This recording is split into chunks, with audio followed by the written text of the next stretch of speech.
बिस्मिल्लाहिर्रहमानिर्रहीम। अस्सलामु अलैकुम स्टूडेंट्स।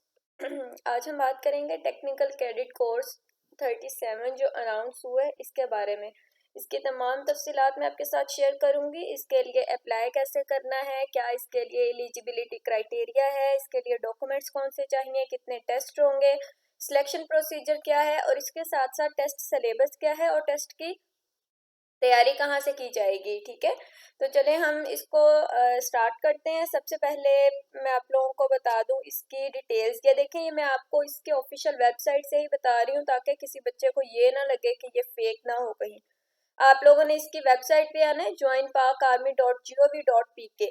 उसके बाद आप लोगों ने सबसे पहले देख लें इसकी जो एलिजिबिलिटी क्राइटेरिया है, मैं आपको वो बता देती हूँ। आपकी एज जो है वो 17 से 21 साल होनी चाहिए और इसके साथ ये है कि आपकी जो 21 साल एज है ना, आप अपनी कैलकुलेट कर लें कि 1 सितंबर 2025 तक अगर आपकी 21 साल है तो आप इसके लिए कर सकते हैं और रिलैक्सेशन भी इसके लिए मिलती है 3 मंथ्स की। ठीक है, अनमेरिड इसके लिए कर सकते हैं और आपकी मिनिमम हाइट जो है 5.4 फीट होनी चाहिए और आपका जो वेट है वो as per body mass index होना चाहिए। बीएमआई कैलकुलेटर आप वहां पर जाकर लिखें, मैं आप लोगों को यहाँ पे निकाल के बता देती हूँ।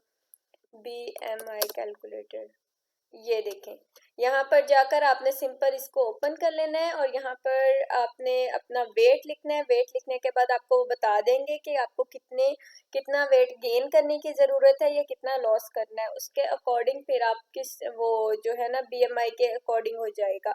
इसके अंदर बच्चे पूछते हैं कितने केजी होना चाहिए, तो इसके अंदर केजी वगैरह का कोई कॉन्सेप्ट नहीं होता। आप सिंपल बीएमआई पर जाकर अपना वेट लिखें और उसके अकॉर्डिंग करें।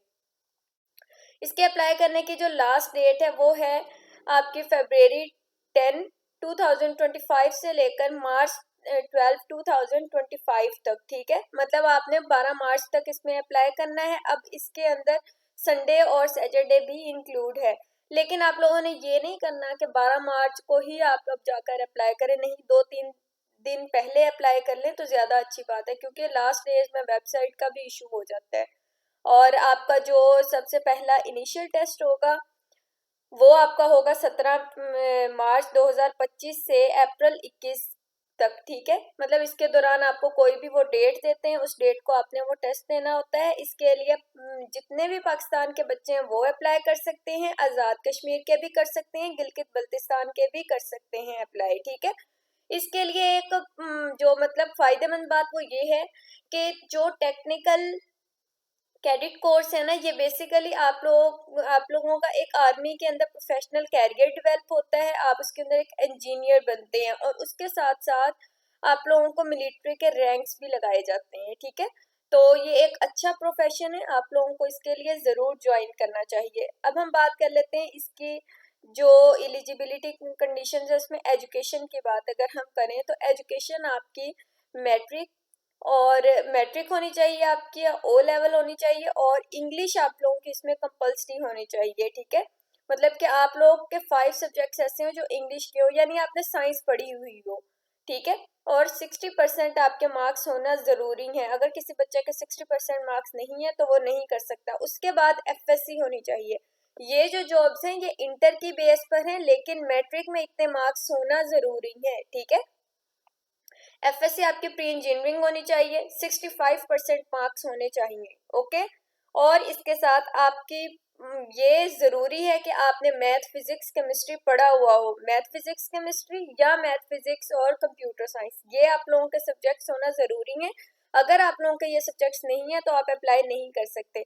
तीसरे नंबर पर अगर हम बात कर लें तो इसके अंदर उन्होंने बताया गया है कि वो बच्चे जो अभी इंटर में हैं, इंटर पार्ट 2 में हैं, उनका फर्स्ट ईयर का रिजल्ट आ चुका है, उनके 65% मार्क्स हैं फर्स्ट ईयर में। उन्होंने मैथ फिजिक्स केमिस्ट्री या मैथ फिजिक्स कंप्यूटर और केमिस्ट्री ये पढ़े हुए हैं, तो आप लोग इसके अंदर अप्लाई कर सकते हैं। और होप सर्टिफिकेट की बेस पर आप लोगों का जो होप सर्टिफिकेट बने उसके अंदर ये चीज़ें अगर इंक्लूड हों तो आप इसमें ज़रूर अप्लाई करें, आप इसमें अप्लाई करने के लिए एलिजिबल होंगे। ठीक है, उसके बाद उन्होंने बताया हुआ है कि कौन लोग अप्लाई नहीं कर सकते। देखें, वो बच्चे जो आईएसएसबी से रिकमेंड नहीं हुए हैं, 2 दफ़ा रिजेक्ट हो चुके हैं, एक तो वो अप्लाई नहीं कर सकते।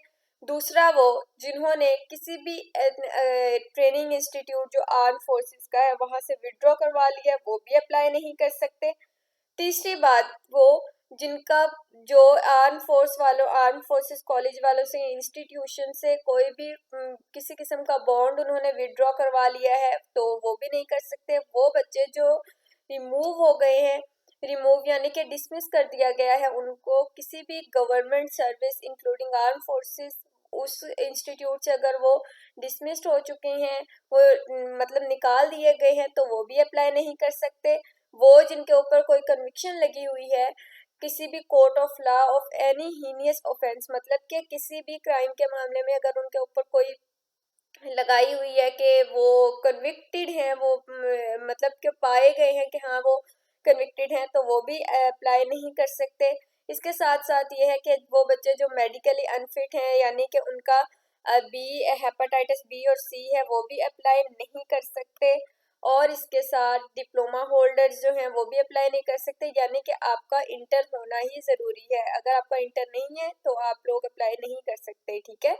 और उसके साथ साथ ये चीज़ है कि आप लोगों का जो यहाँ पर उन्होंने बताया हुआ है कि वो दो studying in any of the arm forces institution, वो बच्चे जो किसी भी आर्म फोर्सेस इंस्टीट्यूशन से स्टडी कर रहे हैं वो, और इसके साथ साथ जो स्टडी कर रहे हैं पेइंग कैडेट कॉलेजेस के अंदर, ठीक है, वो इसके लिए अप्लाई नहीं कर सकते, ठीक है। ये चीज़ें आप लोगों ने ख्याल रखना है। सिंपल आप लोग इंस्टीट्यूशन से अगर आपने इंटर किया हुआ है, आपके 65% मार्क्स हैं, तो आप इसमें अप्लाई कर सकते हैं, ओके। अब आ जाते हैं हम रजिस्ट्रेशन और प्रीलिमिनरी सिलेक्शन प्रोसीजर के ऊपर। इसके अंदर अगर आप देखें तो उन्होंने बताया हुआ है कि जो आपका होगा, आप लोग इसके लिए रजिस्ट्रेशन आप लोग खुद इस वेबसाइट से भी कर सकते हैं, www.joinpakarmi.gov.pk। ये मैं आप लोगों को करके भी बताती हूँ कैसे होनी है। या आप किसी भी नियरेस्ट अपना सिलेक्शन सेंटर सर्च करें इंटरनेट के ऊपर, देखें, या आप फिजिकल चले जाएं कोई भी आर्मी सिलेक्शन सेंटर जो आपके नियरेस्ट हो, वहाँ पर जाकर भी आप इसके लिए अप्लाई करवा सकते हैं। वो आपको मुकम्मल इसके बारे में गाइड कर देंगे। जैसे ही आप लोगों का टेस्ट होता है, सॉरी, जो आप लोगों की जब रोल नंबर स्लिप आती है उसके बाद आप लोगों का एक इनिशियल टेस्ट होता है इंटेलिजेंस, जिसके अंदर इंटेलिजेंस और एकेडमिक होती है। अब एक तो इंटेलिजेंस टेस्ट होता है, दूसरे नंबर पर आप लोगों का जो होता है वो इंग्लिश, फिजिक्स, मैथ और केमिस्ट्री इसका टेस्ट होता है, ठीक है। मतलब ये आप लोगों का एमसीक्यूज टेस्ट होता है। उन्होंने यहाँ पर क्लियर बताया है अगर आप लोगों का इंटेलिजेंस टेस्ट जो है वो डिक्लेयर हो जाता है सक्सेसफुल, तो ही फिर आप एकेडमिक की तरफ जा सकेंगे, अदरवाइज आप लोग एकेडमिक का ओपन ही नहीं होगा, ओके। अब जिनकी यहाँ पर केमिस्ट्री है वो केमिस्ट्री करेंगे, अदरवाइज कंप्यूटर स्टडीज या कंप्यूटर साइंस, मतलब कंप्यूटर साइंस स्टूडेंट्स जो होंगे वो इसके अंदर करेंगे। अब इसके अंदर आप लोगों के एमसीक्यूज होंगे सिर्फ। और दूसरी एक और चीज मैं आप लोगों को ये बात करते हुए बताती चलूं कि आप लोगों के जो इंटेलिजेंस है ना उसके अंदर काफ़ी एमसीक्यूज होते हैं। अब काफ़ी एमसीक्यूज से मुराद ये है कि आप लोगों के कोई 80+ एमसीक्यूज होते हैं, जिसमें से जिनको आपने 30 मिनट्स के अंदर सॉल्व करना होता है। अब इतने ज़्यादा एमसीक्यूज और इतने कम टाइम में कैसे सॉल्व होंगे, ये तो पॉसिबल ही नहीं है। क्यों पॉसिबल नहीं है भाई? अभी पॉसिबल नहीं है ना, अब ये वीडियो देखने के बाद पॉसिबल हो जाएगा। मैंने अपने चैनल पर वर्बल इंटेलिजेंस के सारे क्वेश्चंस अपलोड कर दिए हैं, ये देख लें आप लोग यहाँ पर जाकर अपने टेस्ट की तैयारी कर सकते हैं, ठीक है। ये मैं अभी रिसेंटली अपलोड कर रही हूँ, 1 वीक हुआ है मुझे, सारे टॉपिक वाइज मैंने अपलोड किए हुए हैं। यहाँ से आप लोग अपनी तैयारी कर सकते हैं। उसके बाद ये रिपीटेड क्वेश्चंस हैं, यहाँ से आप लोग अपनी प्रैक्टिस भी कर सकते हैं, सही है। ये सारे अपलोड किए हुए हैं, तो आप लोगों को परेशान होने की ज़रूरत नहीं है। यहाँ से आप लोग अपनी टेस्ट की तैयारी कर सकते हैं। और इसके साथ मैं कोशिश करूंगी, बल्कि इंग्लिश के भी अब तो मैंने करना स्टार्ट कर दी है, तो आप लोग इंग्लिश और इंटेलिजेंस यहीं से कर लें। बाकी जैसे जैसे आप लोगों का टेस्ट होगा उस वक्त तक शायद मैं फिजिक्स और बाकी सब्जेक्ट्स के भी कर दूं। उसके बाद हम नेक्स्ट बात कर लेते हैं फिजिकल टेस्ट की। अब फिजिकल टेस्ट के अंदर आप लोगों के 1.6 किलोमीटर आप लोगों की रनिंग होगी 8 मिनट्स के अंदर। उसके बाद आप लोगों के पुशअप्स होंगे 15 रिपीटेशंस होंगे 2 मिनट्स के अंदर। सिटअप्स आपके होंगे 20 रिपीटेशंस इन 2 मिनट्स। चिनअप्स आपके होंगे 3 रिपीटेशंस इन 2 मिनट्स और डिच क्रॉसिंग होगी 7.4 क्रॉस 7.4 और 4 डीप, ठीक है। अब उसके बाद यहाँ पर हम इसकी अगली चीज देख लेते हैं। नेक्स्ट उन्होंने हमें क्या बताया हुआ है, आगे उन्होंने बात की हुई है कि जैसे ही आप लोगों की ये आप लोग ज्वाइन कर लेते हैं, शॉर्ट लिस्टेड हो जाते हैं कैंडिडेट, तो उसके बाद उनको ISSB के लिए भेज दिया जाता है। अच्छा, मैं ना आप लोगों को यहाँ पर एक इसका ना मतलब मुकम्मल वो बताती हूँ कि आप लोगों को किस किस फेज से गुजर कर जाना होता है। सबसे पहले आप लोगों की रजिस्ट्रेशन होती है, उसके बाद आप लोगों का एक इनिशियल टेस्ट होता है जो मैंने अभी आपको बताया पीछे, जिसमें इंटेलिजेंस वगैरह इंक्लूड है, वो क्लियर होगा। उसके बाद आप लोगों का फिजिकल टेस्ट होगा और मेडिकल टेस्ट होता है। मेडिकल टेस्ट बहुत छोटा सा होता है, ये कोई बड़ी चीज नहीं है। हो जाने के बाद आप लोगों को, जो बच्चे शॉर्ट लिस्टेड होते हैं उन लोगों का फिर CMH के अंदर फाइनल मेडिकल टेस्ट होता है, वो डिटेल में टेस्ट होता है। जैसे वो आप लोगों का हो जाता है, फिर उसके बाद जो बच्चे शॉर्ट लिस्टेड होते हैं उनका ISSB होता है। ISSB क्लियर कर लेने के बाद आप लोगों की एक उन्होंने देखना होता है कि कौन से टॉप जो बच्चे हैं उनको सिलेक्ट करना है। अब जितने बच्चे वो सिलेक्ट कर लेते हैं ISSB के अंदर, जब आप रिकमेंड हो जाते हैं, आप लोगों को मुबारक हो, आप लोगों की सिलेक्शन हो जाती है। सिलेक्शन हो जाने के बाद आपकी PMA के अंदर 1 साल की ट्रेनिंग होती है। ट्रेनिंग हो जाने के बाद फिर आप लोग इसके लिए एलोकेशन हो जाती है आपकी इसके अंदर। जब आप लोगों की एलोकेशन होती है, उसके बाद आप लोगों ने सिलेक्ट करना होता है कि आप लोग यहाँ से कौन सा डिसिप्लिन चूज करें। आया कि आप लोग military college of engineering Risalpur करें, मतलब सिविल इंजीनियरिंग के लिए मिलिट्री कॉलेज ऑफ सिग्नल्स करें रावलपिंडी के अंदर, या मतलब ये आप लोगों की अपनी होती है चॉइस कि आप लोगों को वो कौन सा देते हैं, आप लोग कौन सा चूज करते हैं, ठीक है। तो ये सारे आप लोग एक दफा इसको रीड कर लीजिएगा। उसके बाद बात कर लेते हैं डॉक्यूमेंट्स की। डॉक्यूमेंट्स के अंदर आप लोगों के सबसे पहले कैंडिडेट्स को चूज करना होता है, मतलब उसके लिए ये होता है कि आपका एक ओरिजिनल सर्टिफिकेट या जो डिटेल्ड मार्कशीट होती है आपकी मैट्रिक और इंटर की, या इक्विवेलेंट सर्टिफिकेट आपका, वो आपका ओरिजिनल सर्टिफिकेट होना चाहिए, ठीक है। उसके बाद दूसरी चीज आपकी ये है कि आपकी अटेस्टेड फोटोकॉपीज होनी चाहिए। किसकी भला? डोमिसाइल की, या आपके फैमिली रजिस्ट्रेशन सर्टिफिकेट की होनी चाहिए, या नादिरा वेरिफिकेशन सर्टिफिकेट की अटेस्टेड फोटोकॉपीज होनी चाहिए। कंप्यूटराइज्ड नेशनल आइडेंटिटी कार्ड ये आपका होना चाहिए। 18 ईयर्स के अगर आप हैं तो आपका CNIC होना चाहिए। अगर आप CNIC आपका नहीं है तो फिर ये एक 18 साल से कम बच्चों के लिए बनता है, ये स्मार्ट कार्ड बनता है, आप लोगों ने वो जो है ना लेकर जाना होता है। उसके बाद आप लोगों की एक सेट आपका होना चाहिए अटेस्टेड फोटोकॉपीज का, जिसके अंदर आपकी दोनों साइड्स पर जो ऊपर मैंने डॉक्यूमेंट्स बताए हैं वो आप लोगों के मेंशन होने चाहिए, ठीक है। नेक्स्ट उसके बाद हम बात कर लेते हैं कि आपके पास 3 कलर्ड फोटोग्राफ्स अटेस्टेड होने चाहिए, जिसके ऊपर प्रिंसिपल या क्लास 1 गेस्टेड ऑफिसर के साइन होने चाहिए, ठीक है। उसके बाद नेक्स्ट है कि आप लोगों के पास ओरिजिनल और इसके साथ 3 फोटोकॉपीज ISSB बोर्ड, जिसके अंदर आप नोट रिकमेंडेड लेटर है वो भी हो सकता है, या आप रिपीटर हैं तो वो भी आप लोगों के साथ होने चाहिए। ये उन बच्चों के लिए है कि जो पहले एक दफा अप्लाई कर चुके हैं और वो ISSB से मतलब रिकमेंड नहीं हुए, उनके लिए है ये, ठीक है। लास्ट वाला जो मैंने बताया है, लास्ट उसके अंदर ये है कि आप लोगों का जो बॉन्ड होता है वो कैसे, मतलब कितने टाइम के लिए होता है। बेसिकली ये आप लोग जो कैडेट्स होते हैं वो एक श्योरिटी बॉन्ड साइन करते हैं कि जिसके अंदर उनको बताया जाता है कि उन्होंने 13 साल तक मतलब कि आप लोगों ने इस बॉन्ड आप लोगों ने इस मिलिट्री को नहीं छोड़ना, ठीक है। 13 साल का बॉन्ड साइन करते हैं, ओके। उसके बाद हम देख लेते हैं कि इसके लिए अप्लाई कैसे करना है। अब मैं अप्लाई करने का आपको तरीका बता देती हूँ।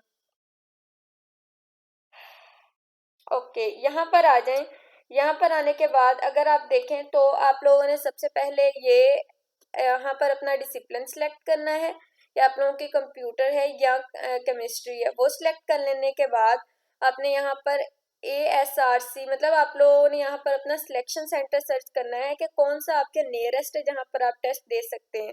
तो इनमें से जो आपके नियरेस्ट होगा आपने वो लिखना है, अपना पूरा नेम लिखना है, डेट ऑफ बर्थ लिखनी है, अपनी प्लेस ऑफ वो लिखनी है, प्लेस ऑफ बर्थ लिखनी है, CNIC, gender, marital status, religion, caste अपनी बतानी है। उसके बाद आपने सब कास्ट बतानी हुई बता दीजिएगा, और कॉन्टेक्ट नंबर, ईमेल, उसके बाद यहाँ पर इन्होंने बताया है कि आप लोगों की जो पिक्चर होगी ना वो आपकी 300 KB से कम की नहीं होनी चाहिए, ना ही ज्यादा की होनी चाहिए, ठीक है। 300 KB की होनी चाहिए। इसके लिए आप सिंपल गूगल पर जाकर लिखें कि इमेज साइज, इमेज रीसाइज, ठीक है। तो आप लोगों को वो एक वेबसाइट दे देते हैं, उसके ऊपर फ्री आप लोग ना वो कर सकते हैं, अपनी जो पिक्चर होगी ना उसको वहां पर रीसाइज कर लें 300 KB लिखकर, तो आप लोग उसको यहाँ पर लगा सकते हैं। उसके बाद प्रोविंस एड्रेस की डिटेल्स आपने मुकम्मल देनी है, डिस्ट्रिक्ट, तहसील, डोमिसाइल, अर्बन या रूरल, पोस्टल कोड बताना है, पोस्टल और या करंट एड्रेस बताना है, परमानेंट एड्रेस बताएंगे आप। फिर आपने उसके बाद आ जाना है जिस ये एजुकेशन के अंदर, एजुकेशन अपनी मैट्रिक की पहले लिखें, उसको ऐड करें, फिर उसके बाद इंटर की लिखें, वो ऐड करें। फिर स्पोर्ट्स और गेम्स, जो जो चीज़ें आप लोगों ने अगर नहीं भी खेला हुआ ना तो ये एक फॉर्मेलिटी के लिए होता है। अगर आप लोगों ने खेला हुआ है, आप लोगों का कोई स्पोर्ट है तो ठीक है, अदरवाइज आप लोग यहाँ पर जो आप लोगों को अच्छा लगता हो उसको भी इंटर कर सकते हैं। नेशनैलिटी बताएंगे, ये पासपोर्ट वाला आप लोग रहने दीजिएगा, इसके बगैर भी अप्लाई हो जाएगा अगर आपका नहीं बना हुआ। एक चीज़ याद रखिएगा, जब भी कोई फॉर्म फिल करते हैं ये जो रेड साइन शो हो रहा है ना, अगर आप लोगों के पास जिस फॉर्म के अंदर ये शो हो रहा है उस चीज को करना आप लोगों के लिए मैंडेटरी होता है, अदरवाइज आप लोग इसको स्किप कर दीजिएगा, ठीक है। तो पासपोर्ट वाला आप स्किप कर दें, उसके बाद ये ऐड करें और नेक्स्ट आप लोगों का आ जाएगा। उसके बाद आप लोगों ने अपनी जो फैमिली की, अपने फादर मदर इन लोगों की एजुकेशन देनी होगी। ये थोड़ा सा लंबा प्रोसीजर होता है, बट ये है कि आप लोग इसको इजीली कर सकते हो अप्लाई, ठीक है। तो बस यही थी इसके बारे में डिटेल्स, बाकी मैंने आप लोगों को बता दिया है। ये चैनल है अप्रोच योरसेल्फ के नाम से, जिसके ऊपर आप लोग अभी वीडियो भी देख रहे हैं। इसको सब्सक्राइब कर लीजिएगा ताकि जैसे कोई न्यू जॉब आए वो भी मैं आप लोगों को बता सकूं, और इसके साथ साथ यहाँ पर आप लोग इसके बारे में जो है ना ये कर लीजिएगा, तैयारी भी कर लीजिएगा यहाँ से अपने टेस्ट की, ठीक है। तो मिलते हैं अगली वीडियो के साथ, तब तक दीजिए इजाज़त। टेक केयर, अल्लाह हाफिज़।